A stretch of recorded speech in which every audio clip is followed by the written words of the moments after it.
भी पानी पी सकता था तालाब में, लेकिन इस हमारे बहुजन समाज के लोग उस तालाब में पानी नहीं पी सकते थे। 5000 सालों तक शोषण होता रहा। उसी शोषण के बाद जब देश आजाद हुआ और बारी आई कि अब कोई एक ऐसा सिस्टम बनाया जाए जिसे संविधान कहते हैं, जिससे देश चलता है।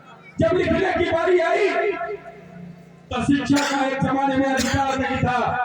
बाबा साहेब डॉक्टर भीमराव अंबेडकर जी ने पढ़ाई बाउंड्री के अंदर बैठकर नहीं कर पाए, बल्कि स्कूल के बाहर से सुन सुनकर पढ़ाई की थी। ये वो वक्त था,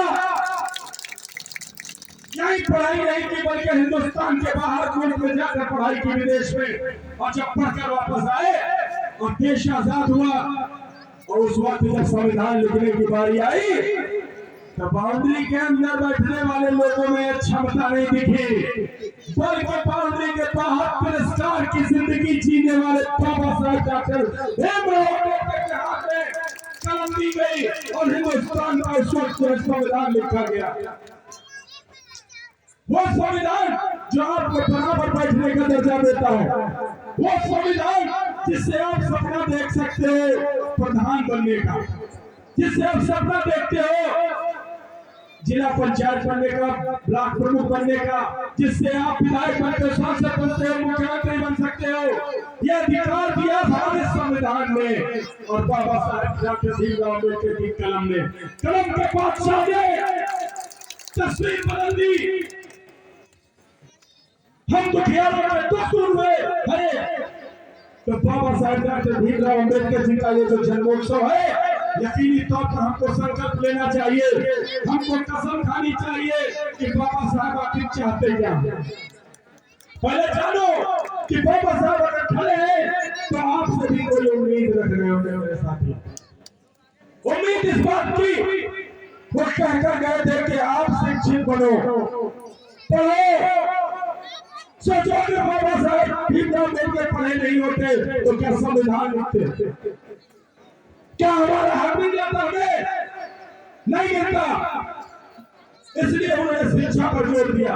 क्या कहा था कि पैर में आपके जूते और चप्पल भले ना हो, लेकिन आपके हाथ में कलम जरूरी है। कलम की लड़ाई, कलम की लड़ाई बता कर गए कि कलम से ही तुम अपने हक और अधिकार की लड़ाई लड़ पाओगे मेरे साथियों। और क्या कहकर गए थे कि शिक्षा वो शेरनी का दूध है, जो जितना पिएगा वो उतना दहाड़ेगा। ये कहकर गए थे समाज से। और अगर हम शिक्षा से वंचित रह गए, एक रोटी कम खा लेना, लेकिन औलादों को पढ़ाने का काम करना, शिक्षा दिलाने का काम करना, कहते शिक्षित बनो, संगठित बनो, संघर्ष करो, तब जाकर मंजिल हमें मिलेगी। आज के वक्त में आपको पता है कि आपको आरक्षण की व्यवस्था दी। यह आरक्षण कोई भीख नहीं है। बाबा साहेब डॉक्टर भीमराव अम्बेडकर जी ने जो आरक्षण दिया वो कोई भीख नहीं है, बल्कि जो पुरानी गलतियों के कारण जो हम वंचित रह गए, हमारा विकास नहीं हो पाया, हमारा हिस्सा, हमारी भागीदारी नहीं मिली, तो कमजोर और दुर्बल और निर्बल असहाय लोगों के लिए एक अलग व्यवस्था बनानी पड़ी। संविधान द्वारा दी गई ये सुविधा है आरक्षण, ये कोई भीख नहीं है। लेकिन कुछ लोग हैं जिनकी विचारधारा ये है कि वो इसके खिलाफ है। मैं आपसे सिर्फ एक विनती करने आया हूं, मेरे जितने भी यहाँ पर बाबा के प्रेमी हैं, बाबा साहब के चाहने वालों, दो विचारधारा है इस देश के अंदर। एक बाबा साहब को चाहने वाली, मानने वाली, और एक विचारधारा है जो बाबा साहब के संविधान से नफरत रखती है। एक है जो संविधान बचाना चाहते हैं, एक है जो संविधान को मिटाना चाहते हैं। हमको देखना पड़ेगा, तय करना पड़ेगा मेरे लोगों कि मेरे साथियों कि कौन है जो हमारे विचारधारा की लड़ाई लड़ रहा है, कौन है जो संविधान बचाने की लड़ाई लड़ रहा है। एक विचारधारा जो कहती थी कि हमको जो है 400 पार करा दो तो हम संविधान खत्म कर देंगे, संविधान को कमजोर कर देंगे। लेकिन मेरे पीडीए के साथियों, आप लोगों ने मिलकर जब संविधान बचाने की लड़ाई लड़ी तो आपने 24 के अंदर 2024 में देख लिया कि कितनी बड़ी ताकत है। बाबा साहब के चाहने वाले ज्यादा है उत्तर प्रदेश में, और उन्होंने साबित कर दिया, घुटनों पर अहंकार को लाने का काम किया। इसलिए मेरे साथियों, ऐसी विचारधारा जो संविधान को रोकना कमजोर करना चाहती है, हमें उनसे आगाह होना पड़ेगा। हमें देखना है कि हमारी लड़ाई कौन लड़ रहा है, हमें देखना पड़ेगा आरक्षण की लड़ाई कौन लड़ रहा है। इसलिए मेरे सम्मानित साथियों, कभी भी हिंदू मुस्लिम और इस तरीके की लड़ाई, इस तरीके के जो ये सांप्रदायिकता फैलाने वाले लोग हैं, ये हमें आपस में बांट के राजनीति करना चाहते हैं। लेकिन हमको ये देखना है कि हमारे बहुजन समाज को कभी भी, अक़लियत समाज में कभी भी कोई उदाहरण आपने नहीं देखा होगा। बाबा साहब डॉक्टर भीमराव अम्बेडकर से लेकर अब तक अगर कोई भी नुकसान पहुंचाने का काम कभी भी बहुजन का नहीं किया किसी अल्पसंख्यक ने, बल्कि नुकसान पहुंचाने वाली विचारधारा आपको मालूम है कौन थी, और उसी विचारधारा के बहकावे में हम लोग कभी कभी आ जाते हैं। मेरे सम्मानित साथियों, हमें उससे बचना पड़ेगा। हमें बाबा साहब की दी हुई कलम की लाज रखनी है, बच्चों को पढ़ाना है, शिक्षित बनाना है, संगठित करना है। हम भी इसी सरजमी से पैदा हुए, हमारी माँ यहीं रहती और यहीं हमारी पैदाइश हुई, इसी गांव में, और शिक्षा की बदौलत क्लिनिक भी है। आप सब जानते हो, दुआ क्लिनिक, डॉक्टर मुन्ना अली, लगभग सभी लोग, और उसी शिक्षा, उसी कलम की बदौलत हम समाजवादी पार्टी के एमएलए कैंडिडेट भी बने बांगरमऊ से। ये किसकी देन है?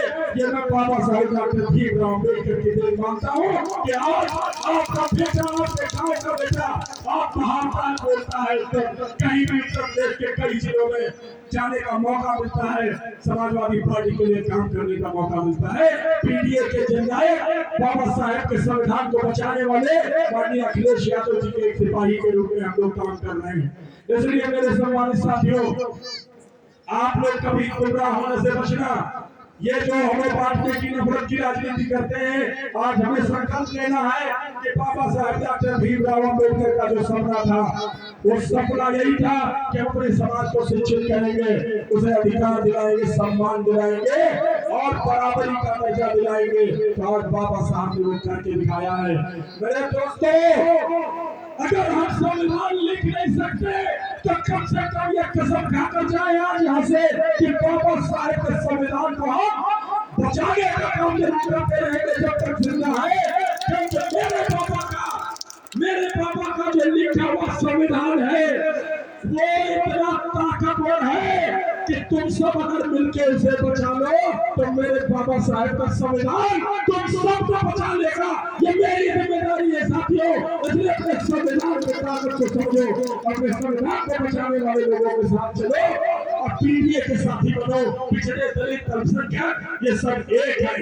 पीडीए क्योंकि हमारे हम सब एक है और एक होकर ही आने वाले वक्त में चलेंगे। एक नया जो भारत बनाना है, उन्नत भारत बनाना है और बांगरमऊ एक उन्नत बांगरमऊ बनाना है जिसमें सबको बहुजन हो, चाहे कोई समाज का हो, सबको बराबर का दर्जा जो बाबा साहब ने दिलाने का प्रयास किया वो हम लोग लेने का काम करेंगे। बहुत बहुत सभी साथियों का बहुत बहुत धन्यवाद और अपनी इस माटी का बहुत बहुत एहसान मंद हूँ। हमेशा मुझे बहुत सारा प्यार मिला, मुझे यहाँ तक पहुँचाने वाले आप ही लोग हैं और आगे भी मुझे पहुँचाने वाले आप ही लोग होंगे। सभी का बहुत बहुत शुक्रिया, सभी का बहुत बहुत धन्यवाद। एक बार बाबा साहब की उसमें जो जन्मोत्सव मनाए उस खुशी में एक नारा लगा देना, बाबा साहब अमर है, बाबा साहब अमर है, जब तक सूरज चांद रहेगा और जब तक सूरज चांद रहेगा। जय संविधान, जय संविधान, जय जय जय जय जय भीम, जय जय जय जय जय भीम। पीडीए एकता जिंदाबाद। बहुत बहुत शुक्रिया, बहुत बहुत धन्यवाद आदरणीय धम जी, आपका बहुत बहुत धन्यवाद। और सभी जितने भी जिन्होंने मुझे मौका दिया उनका भी बहुत बहुत शुक्रिया। और मैं कमेटी को कुछ अपने मैं चाहता हूँ कि मुझे भी कुछ उसमें हिस्सा लेने का जो है मेरी एक अनुमति चाहता हूँ। यशवंत जी आगे आ जाए।